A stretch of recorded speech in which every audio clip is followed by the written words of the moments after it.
पिछली कहानी में राधा ने एक रहस्यमय साधु को देखा था जो अचानक आंखों के सामने से गायब हो गए।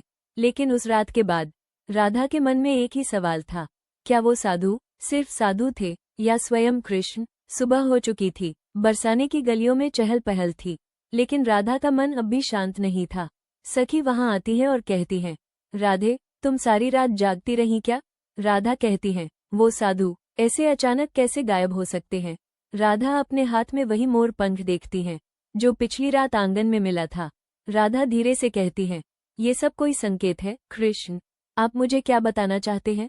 राधा धीरे धीरे बरसाने के पुराने मंदिर की ओर जाती है। मंदिर में शांति थी, दीपक धीरे धीरे जल रहे थे, मंदिर की घंटियों की आवाज। तभी उन्हें वही साधु फिर दिखाई देते हैं। साधु मंदिर के एक कोने में बैठे मुस्कुरा रहे थे। राधा हैरानी में, आप? साधु कहते हैं जिसका प्रेम सच्चा होता है उसे रास्ते खुद मिल जाते हैं। राधा कहती है, क्या आप कृष्ण को जानते हैं? साधु हल्का मुस्कुराते हैं और कहते हैं, कृष्ण को जानना आसान नहीं, उन्हें सिर्फ महसूस किया जाता है। राधा कहती है, लेकिन मेरा दिल कहता है आप उनसे जुड़े हुए हैं। साधु धीरे धीरे उठते हैं और मंदिर के बाहर आसमान की ओर देखने लगते हैं।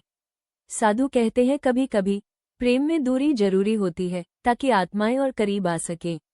राधा उनकी बातें सुनकर भावुक हो जाती है।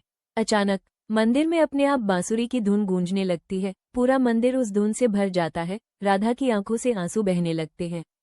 राधा कहती है, कृष्ण क्या आप यहीं हैं? राधा जल्दी से पीछे मुड़ती है, लेकिन वो साधु वहां नहीं होते। सिर्फ जमीन पर एक चमकता हुआ मोर पंख पड़ा था।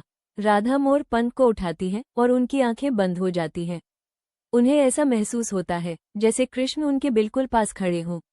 सच्चा प्रेम कभी दूर नहीं जाता, वो सिर्फ रूप बदल लेता है। तभी मंदिर के बाहर अचानक तेज हवा चलने लगती है और एक आवाज गूंजती है, राधे। राधा चौंककर बाहर की ओर देखती है। उस दिन राधा ने जो आवाज सुनी उसने उनके जीवन की दिशा बदल दी। कुछ मुलाकातें आंखों से नहीं, आत्मा से होती हैं।